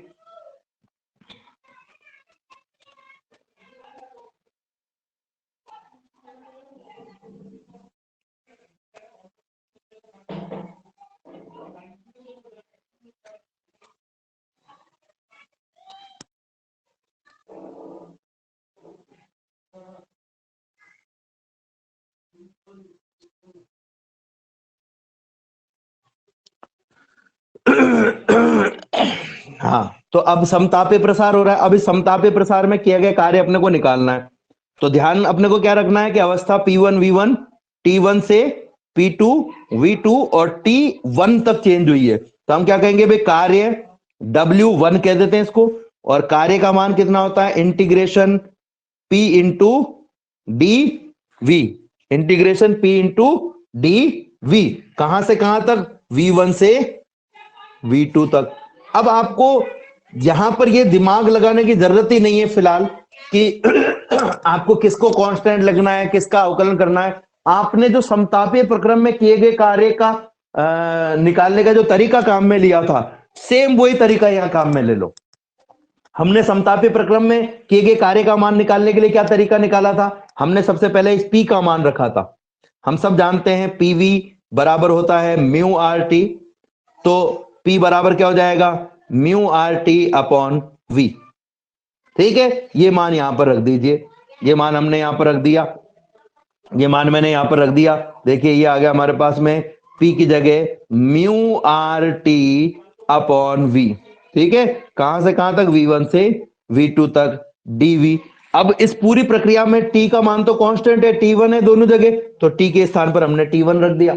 लेकिन V के स्थान पर हम क्या रखें? V1 रखें कि V2 रखें? तो जिसके सापेक्ष समाकलन किया जाता है, ध्यान से सुनना मेरी बात को, जिसके सापेक्ष समाकलन किया जाता है उस राशि का मान जो हमारे पास में दो मान है, जैसे V के V1 और V2 है, यानी परिवर्तनशील मान है। ये परिवर्तनशील मान समाकलन के पश्चात रखे जाते हैं, समाकलन से पूर्व नहीं रखे जाते हैं।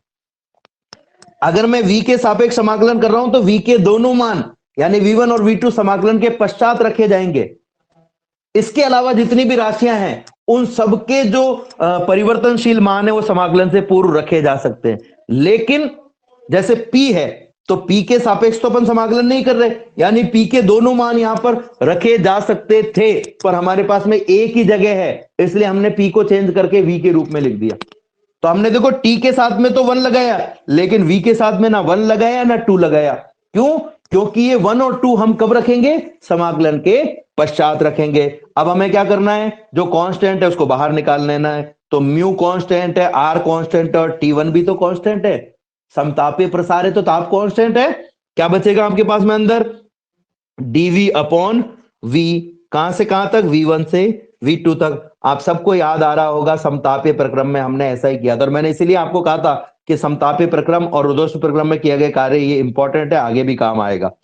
तो यहां पर भी आपके काम आ रहा है। देखो म्यू आर क्या रह गया हमारे पास में?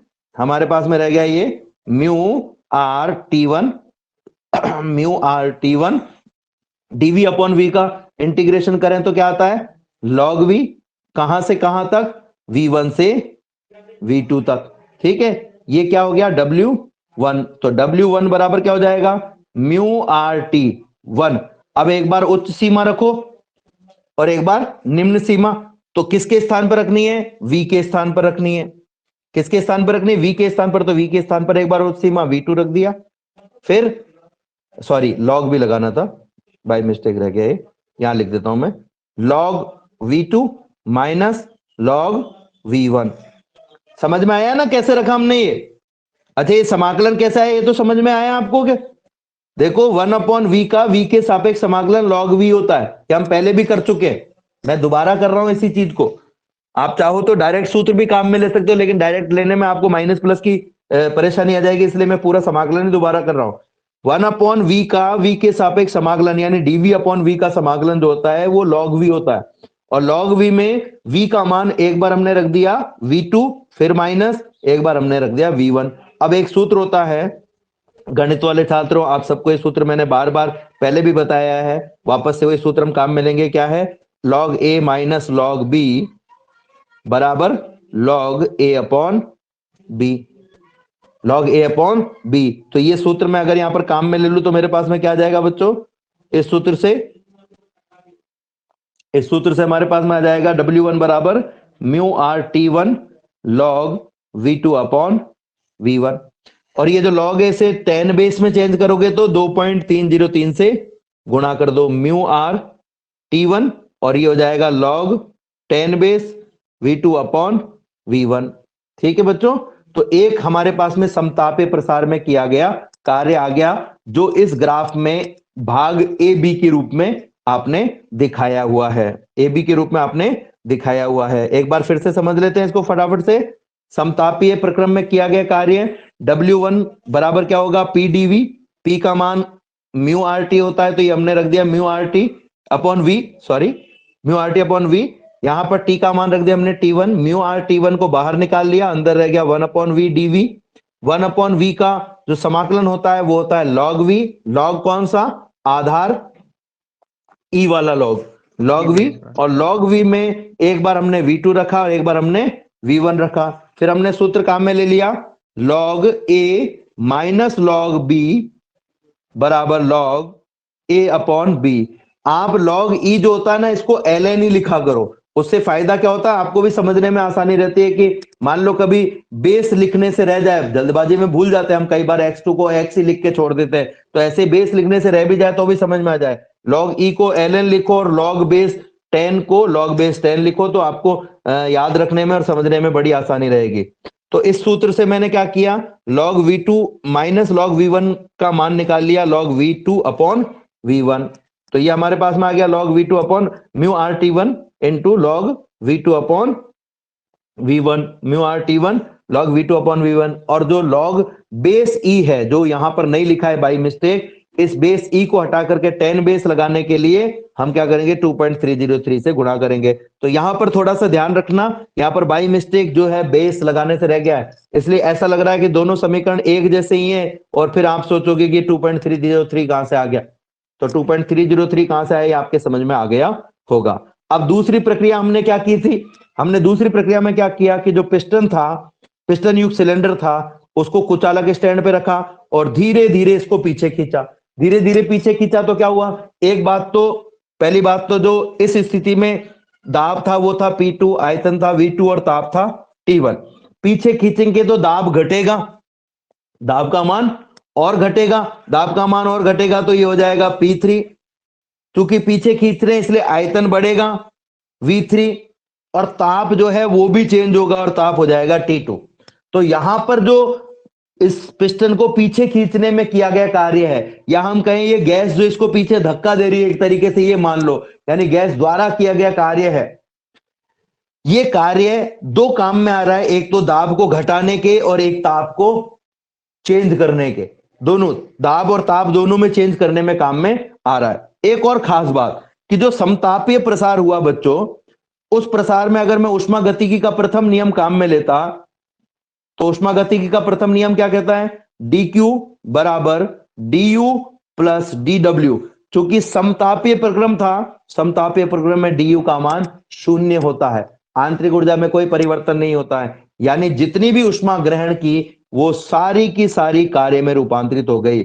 इसका मतलब यह हुआ कि कार्नो इंजन में पहले प्रक्रम में Q1 ऊष्मा ग्रहण करते हैं, ये सारी की सारी कार्य में रूपांतरित हो गई, यानी W1 का मान Q1 के बराबर है। तो देखो हमने यहां पर लिखा हुआ भी है W1 बराबर Q1। अब दूसरे प्रक्रम में क्या हुआ? इसमें भी प्रसार हुआ है। कौन सा प्रसार? रुद्धोष्म प्रसार। तो यहां पर हम कार्य निकाल लेते हैं। रुद्धोष्म प्रक्रम में किए गए कार्य का मान हम कैसे निकालते हैं? वही W बराबर P dV, इंटीग्रेशन कहां से कहां तक? तो आयतन का मान अब V2 से चेंज होकर के कहां पहुंच गया है? V3 पे चेंज हो गया है, V2 से V3। अब अगर रुद्धोष्म प्रक्रम की हम बात करें तो रुद्धोष्म प्रक्रम का अवस्था समीकरण होता है PV बराबर PV की पावर गामा बराबर K। तो P बराबर क्या हो जाएगा? K अपॉन V की पावर गामा। ये मान यहां पर रख दो, ये मान हमने यहां पर रख दिया। तो हमारे पास में आ गया इंटीग्रेशन W2 कह देता हूं मैं इसको, दूसरा कार्य आयतन परिवर्तन में किया गया दूसरा कार्य W2 V2 से V3 K अपॉन V की पावर गामा इंटू dV। अब इस K को बाहर निकाल लेते हैं, V की पावर गामा को ऊपर ले जाते हैं, तो W2 बराबर क्या हो जाएगा? K बाहर, इंटीग्रेशन V2 से V3, V की पावर गामा ऊपर चला गया, माइनस गामा हो गया dV। अब इसका जो समाकलन है वो कौन से सूत्र से करेंगे? x की पावर n का समाकलन होता है x की पावर n+1 अपॉन n+1। तो इसका भी समाकलन हम इसी सूत्र से करेंगे। x की जगह कौन है बच्चों? v है, और n के स्थान पर कौन है?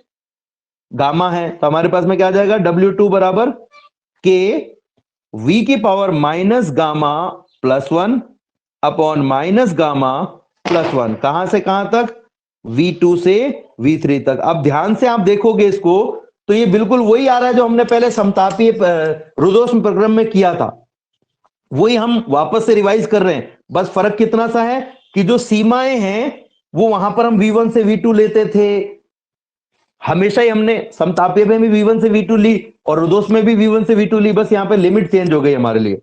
अब देखो बच्चों यहां पर हम क्या करेंगे कि जो स्थिरांक है उसको सबसे पहले बाहर निकाल लेते हैं। बाहर निकाल लिया तो W2 बराबर हमारे पास में हो गया K अपॉन 1 माइनस गामा।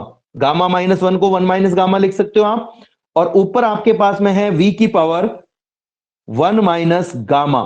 ठीक है, कहां से कहां तक? V2 से V3 तक। एक बार V2 रख दो और एक बार V3 रख दो, तो हम रख देते हैं।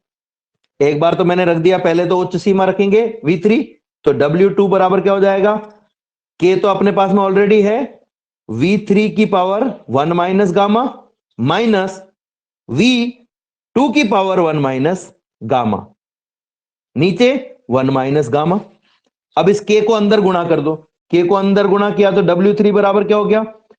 W3 बराबर हो गया K V3 की power 1 minus gamma, 1 minus gamma minus K into V2 की power 1 minus gamma upon 1 minus gamma. अब अगर मैं रुद्धोष्म प्रक्रम में जो अवस्था समीकरण है उसको लिखना चाहूं तो हम कहेंगे हमें दो अवस्थाएं प्राप्त हुई रुद्धोष्म प्रक्रम में। पहली अवस्था में प्राप्त हुई PV की पावर गामा बराबर K में P2 V2 की पावर गामा, और दूसरी अवस्था में प्राप्त हुई P3 V3 की power gamma is equal to K। तो K का एक मान तो मैं ये रखूंगा P3 V3 की पावर गामा, और K का एक मान मैं ये रखूंगा P2 V2 की पावर गामा। हमने पहले भी रुद्धोष्म प्रक्रम में ऐसा ही किया था।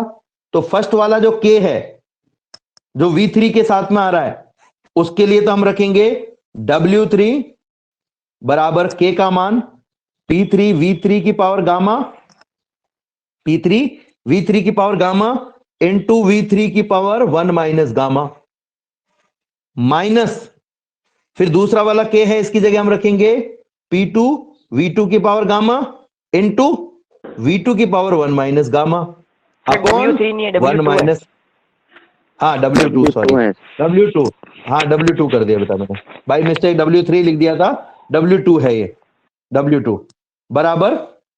अब देखो इधर V और इधर V दोनों का आधार समान है तो आपके पास में हो जाएगा P3, आधार समान है तो घाते जुड़ जाएंगे, एक की घात है गामा और दूसरे की घात क्या है 1 माइनस गामा, तो गामा से गामा कट गया, क्या रह गया 1 रह गया। तो एक तो आ गया अपने पास में P3 V3 और दूसरा आ गया हमारे पास में P2 V2, ठीक है, अपॉन 1 माइनस गामा। अब अगर हम अवस्था समीकरण काम में लें तो हमारे पास में अवस्था समीकरण जो है वो आदर्श गैस का वो है PV बराबर म्यू RT। और अगर मैं दोनों सिचुएशन के लिए लिखूं तो फर्स्ट सिचुएशन में P का मान 2 था, V का मान 2 था और T का मान 1 था। और सेकंड सिचुएशन में P का मान 3 था, V का मान 3 था और T का मान 2 था। ये ध्यान रखना, रुदोष में ऐसे मत कर देना यहां 2 2 है तो यहां भी 2 आएगा, नहीं। आपको ये देखना पड़ेगा कि रुदोष प्रक्रम की फर्स्ट सिचुएशन क्या है और सेकंड सिचुएशन क्या है। तो P2 V2 की जगह तो आएगा म्यू आर T1 और P3 V3 की जगह आएगा म्यू आर T2। ये मान हम रख देते हैं यहां पर। तो हमारे पास में क्या आएगा बच्चों, देखते हैं हम। हमारे पास में आ जाएगा यहां से बराबर बराबर mu R T2 minus mu R T1 upon 1 minus gamma. मैं ऊपर से माइनस, एक तो माइनस कॉमन ले रहा हूं और एक म्यू आर कॉमन ले रहा हूं। तो म्यू आर तो आ गया कॉमन, माइनस कॉमन लेने से क्या होगा, जो माइनस का है वो प्लस बन जाएगा, जो प्लस का है वो माइनस बन जाएगा। तो ऊपर T2 वाला पद जो प्लस का है वो तो बन जाएगा माइनस में, और जो T1 वाला पद है जो कि माइनस का है वो बन जाएगा प्लस में। और ऐसे ही नीचे भी हम माइनस कॉमन ले लेते हैं, तो जो 1 है वो बन जाएगा माइनस में और जो गामा माइनस का है वो बन जाएगा प्लस में। ये माइनस से माइनस कट गया, तो आपके पास में आ गया mu R T1 minus T2 upon gamma minus 1 upon gamma minus 1। तो ये हमारे पास में रुदोष प्रक्रम में किया गया कार्य का मान आ गया। एक बार फिर से इसको फटाफट से हम देख लेते हैं। रुदोष प्रक्रम में किए गए कार्य का मान हम सब जानते हैं। रुदोष प्रक्रम में किए गए कार्य का जो मान है वो है W2 बराबर P dV। तो पहली बात तो हमको ये पता है समतापीय प्रसार में हमें P1 V1 T1 से अवस्था प्राप्त हुई थी P2 V2 T1। अब रुदोष प्रक्रम के लिए क्या होगा, ये तो हो गई प्रारंभिक अवस्था, और सेकेंडरी अवस्था क्या होगी P3 V3 T3 sorry T2। First situation में P और V का मान 2 2 P2 V2 और T का मान T1 है, और सेकंड सिचुएशन में P3 V3 T2 हमें प्राप्त हो रहा है। अब यहां पर PV बराबर K सूत्र से P का मान रखना चाहें तो ये हो जाएगा K अपॉन V की पावर गामा। ये हमने रख दिया, यहां से K को बाहर ले लिया और V की पावर गामा को ऊपर ले गए, तो गामा माइनस V की पावर जो है वो माइनस का गामा हो जाएगा। यहाँ बाई मिस्टेक गामा -1 लिख दिया है, इसको सही कर लेना बच्चों। यहाँ आएगा V की पावर माइनस का गामा, V की पावर माइनस का गामा, जिसका समाकलन करोगे तो हो जाएगा V की पावर माइनस गामा प्लस 1 और माइनस गामा प्लस 1। कहां से कहां तक, V2 से V3 तक। हमने इसमें से 1 माइनस गामा को बाहर ले लिया और जो एक बार उच्च सीमा रख दी V3 और एक बार निम्न सीमा रख दी V2। दोनों की पावर माइनस गामा प्लस 1 लिखो चाहे 1 माइनस गामा लिखो, एक ही बात है। फिर इसके बाद में हमने क्या किया, K को अंदर मल्टीप्लाई कर दिया दोनों में, और K के दोनों मान रख दिए। तो फर्स्ट मान क्या था K का, फर्स्ट मान है P2 V2 की पावर गामा बराबर K, और सेकंड मान है P3 V3 की पावर गामा बराबर K। तो K का एक मान तो हमने ये रखा और एक मान हमने ये रखा, दोनों मान हमने रख दिए K के। पहला मान हमने जो K का है वो हमने रखा है P3 V3 की पावर गामा, और एक मान हमने रखा है P2 V2 की पावर गामा। यहां पर V के आधार समान है, घाते जुड़ जाएंगे, तो घाते जुड़ गई और P3 V3 और P2 V2 आपके पास में रह गया। अब P3 V3 को अगर हम आदर्श गैस अवस्था समीकरण से लिखें तो ये म्यू आर टी के बराबर होता है। ये हमारी इस प्रक्रम की दूसरी अवस्था है जिसमें ताप का मान T2 है, और पहली अवस्था में P2 V2 बराबर ताप का मान है म्यू आर T1। तो P2 V2 की जगह म्यू आर T1 और P3 V3 की जगह म्यू आर T2 रख दो। ये हमने यहां रख दिया। दोनों में से ऊपर और नीचे दोनों में से माइनस कॉमन ले लो और म्यू आर कॉमन ले लो सीधे ही, तो आपके पास में, और नीचे भी माइनस कॉमन ले लो, या फिर ऐसा कर सकते हो पहले म्यू आर कॉमन लिया तो T2 माइनस T1 बचा और नीचे 1 माइनस गामा। अब ऊपर भी माइनस कॉमन ले लो और नीचे भी माइनस कॉमन ले लो, तो ऊपर हो जाएगा T1 minus T2 minus common, और नीचे हो जाएगा माइनस कॉमन 1 माइनस गामा की जगह गामा -1। माइनस से माइनस कट जाएगा तो आपके पास में रह जाएगा T1 माइनस T2 और नीचे रह जाएगा गामा -1, और म्यू आर तो ऑलरेडी है। लेकिन इस प्रक्रम में एक खास बात और हुई थी जो भी हम समझ लेते हैं। वो खास बात क्या हुई थी इस प्रक्रम में, जब गैस सिलेंडर में से पिस्टन को पीछे खींचा गया तो आयतन बढ़ा लेकिन दाब का मान घट गया। तो हमारे पास में ग्राफ का एक भाग तो ये आ गया था P1 V1 T1 से P2 V2 T1। अब इस दूसरी अवस्था में क्या होगा, इसमें फिर से आयतन बढ़ेगा और गैस घटेगा, लेकिन सॉरी दाब घटेगा। पर इस सिचुएशन में क्या होता है कि दाब का मान ज्यादा घटता है और आयतन के मान में वृद्धि जो होती है वो कम होती है, इसलिए ग्राफ कुछ ऐसा प्राप्त होगा हमें, ये वाला भाग। तो एक भाग तो हो गया ए बी और दूसरा हो गया बी सी। यहां पर क्या हो जाएगा P3V3T2।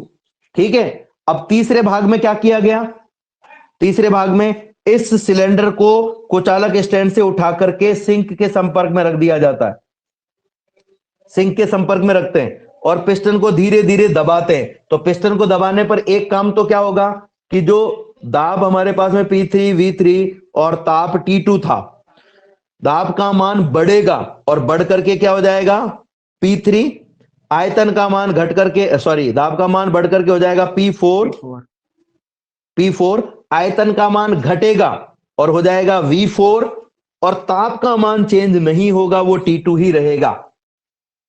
तो अगर मैं इसका ग्राफ बनाना चाहता तो ग्राफ कैसा बनता इस भाग का, तो देखो एक भाग ये प्राप्त हुआ, एक भाग ये प्राप्त हुआ। अब तीसरे भाग में क्या हो रहा है, दाब बढ़ रहा है और आयतन घट रहा है, यानी ये बिंदु हमें ऐसी जगह लेना पड़ेगा जहां पर दाब का मान तो बढ़ जावे और आयतन का मान घट जावे। तो मैंने इसको पीछे की तरफ खिसका दिया।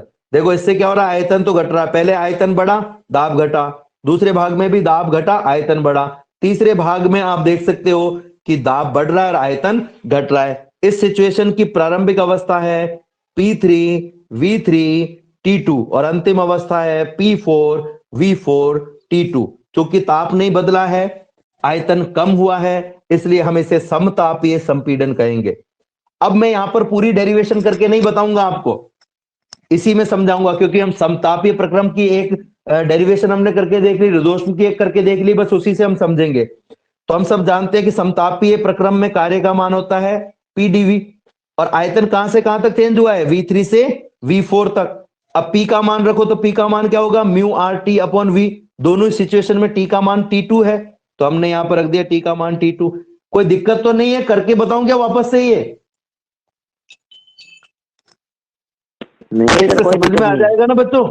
ठीक है, तो अभी यहाँ ठीक है बच्चों, क्योंकि ये हम पहले एक बार तो हम समतापीय प्रसार में सॉरी समतापीय प्रक्रम में और रुद्धोष प्रक्रम में पहले कर चुके हैं, एक बार हमने आज और कर लिया है और अब वापस से आया है, तो इसलिए मुझे लगता है कि आपको समझ में आ जाएगा।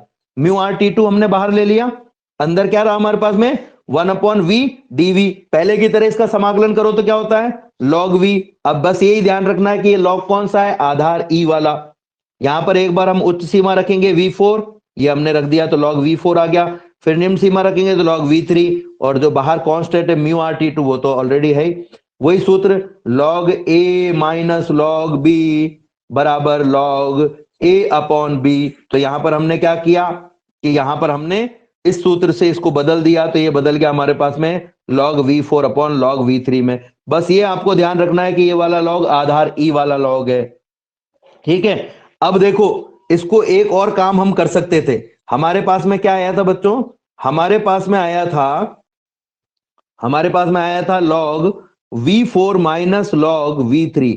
अगर मैं इसमें से माइनस कॉमन ले लेता तो ये माइनस तो आ जाता आगे, ठीक है, और ये क्या बन जाता log V3 minus log V4, जिसे बाद में अगर हम लिखना चाहें तो क्या लिख सकते हैं, log V3/V4, log V3/V4। तो देखो हमने यहां पर माइनस को कॉमन लेकर के log V4/V3 को किस में बदल दिया, log V4/V3 को log V3/V4 में बदल दिया।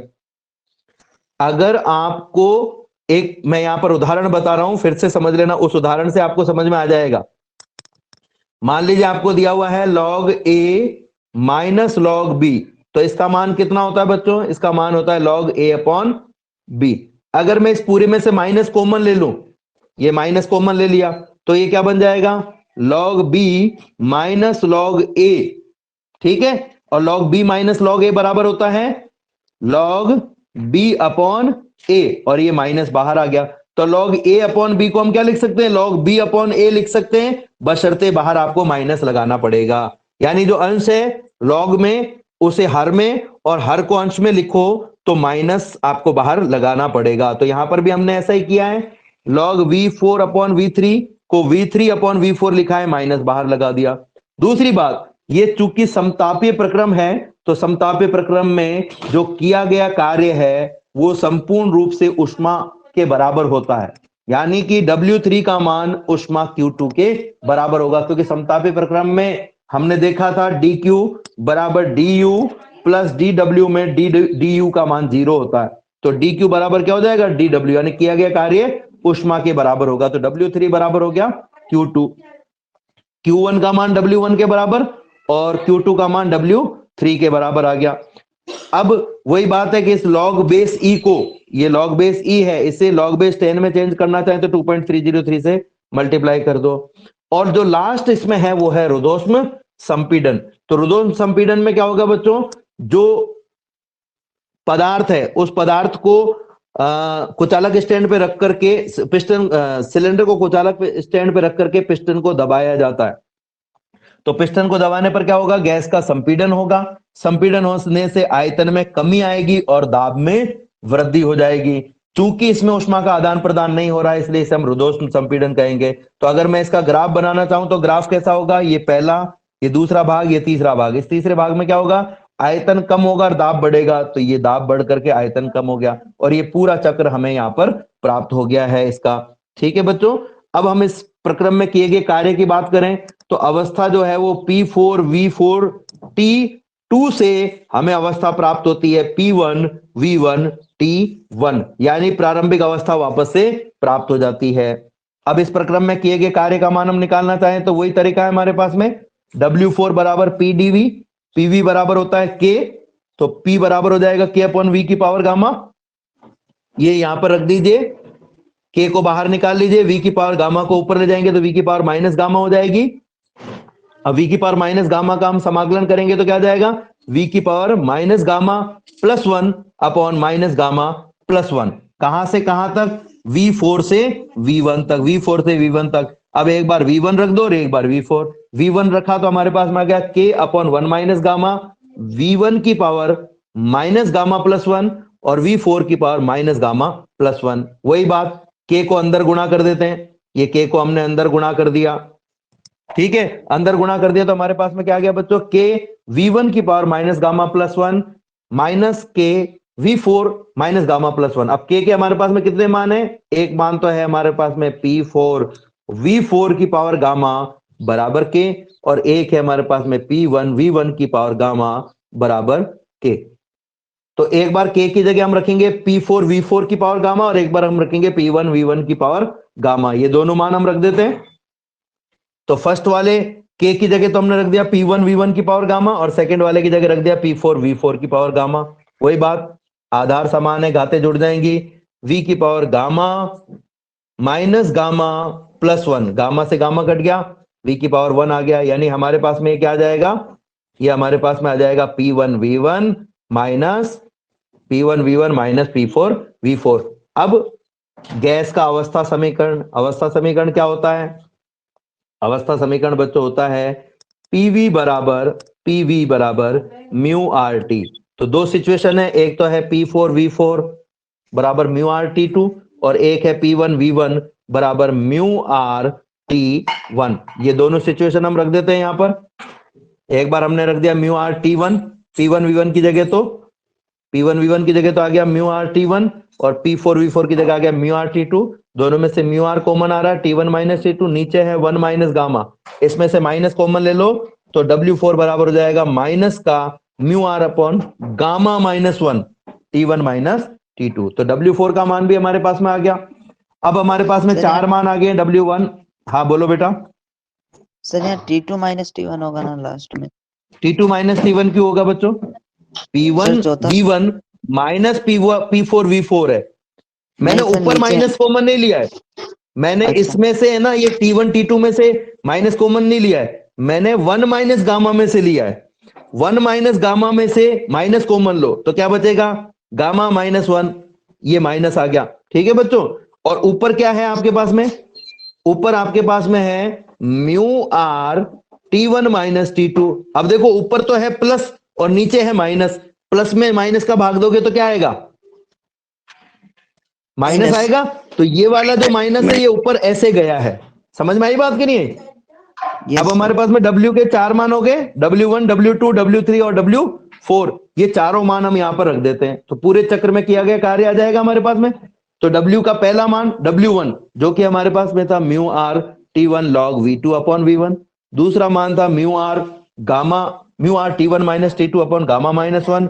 तीसरा मान था माइनस का 2.303 mu R T2 log V3 upon V4। और चौथा मान था माइनस का mu R into T1 minus T2 upon gamma minus 1। तो ये चौथा मान तो आपके सामने दिखाई दे रहा है आपको, और बाकी अपन ने निकाले। ये देखो पीछे हम देख सकते हैं, ये W3 का मान है, ये W2 का मान है, और इसी प्रकार से ये W1 का मान है। तो ये सारे मान हम यहाँ पर रख रहे हैं। अब जो कटेगा उसको हम काट देते हैं। तो देखो ये mu R gamma minus 1 T1 minus T2 और mu R gamma minus 1 T1 minus T2 ये आपस में कट गया।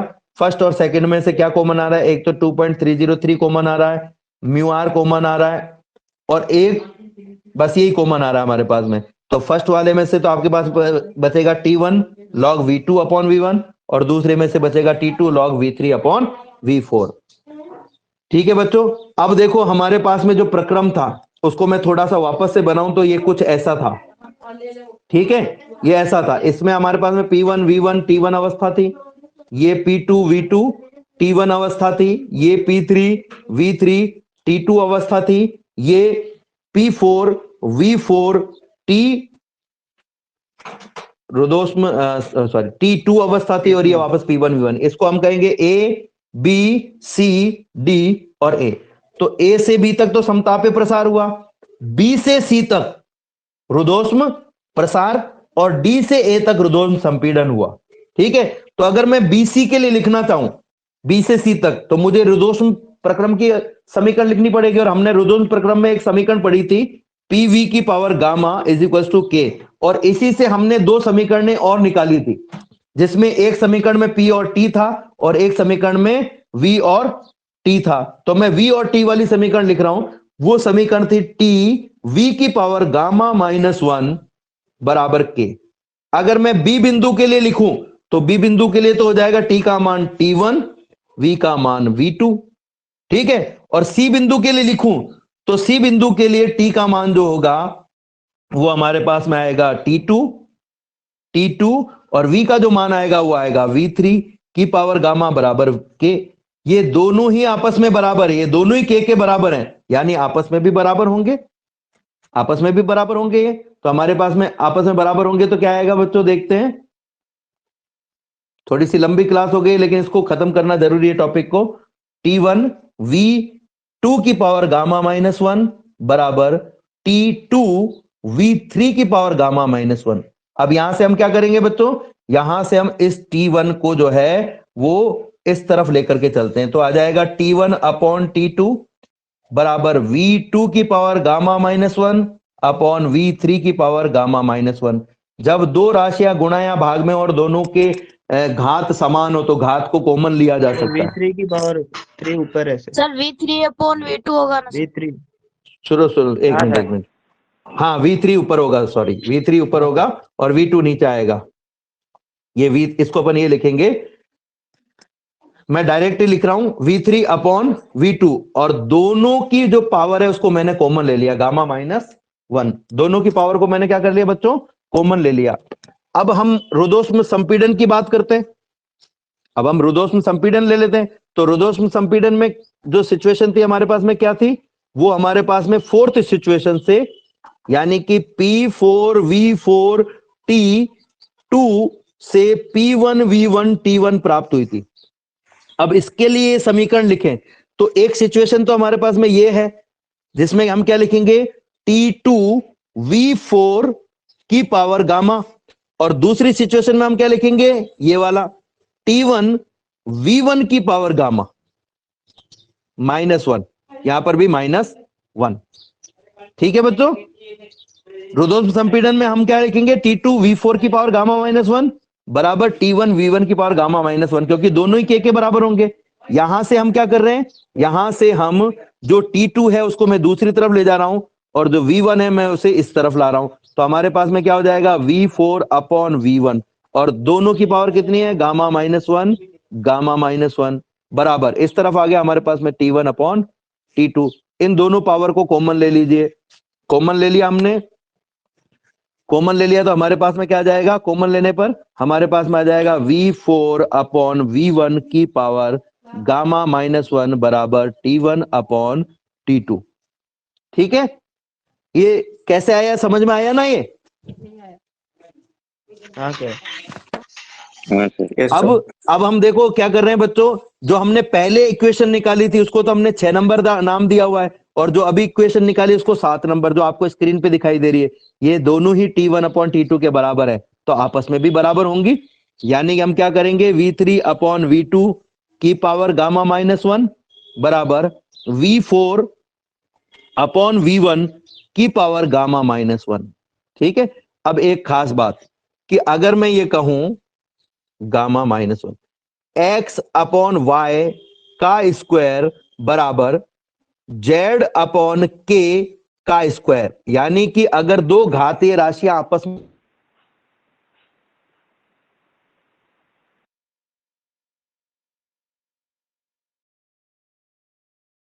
सर आवाज नहीं ठीक आ है, रही। अभी आपस में क्या हो जाएंगी? बराबर हो जाएंगी। यानी आवाज नहीं आ रही। अरे वो बीच में, अरे वो बीच में फोन आ गया था इसलिए आवाज कट गई थी। फोन आ गया था इसलिए आवाज कट गई थी।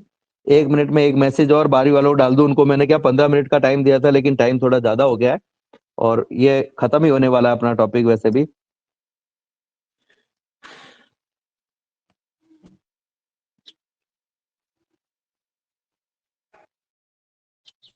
ये जो टॉपिक है वो आज ही खत्म करना इसलिए जरूरी है क्योंकि फिर लिंक टूट जाएगा इसका, इसलिए। अब जैसे मान लो इधर दिया हुआ है आपको x की पावर 2, ठीक है, और इधर दिया हुआ है y की पावर 2, तो x का स्क्वायर y के स्क्वायर के बराबर है, तो इसका मतलब x और y भी आपस में क्या होंगे? बराबर होने चाहिए, बशर्ते x और y दोनों ही धनात्मक हो। तो हम सब जानते हैं आयतन हमेशा ही धनात्मक ही होता है, तो अगर इनकी पावर बराबर है तो ये राशियां भी आपस में बराबर होंगी।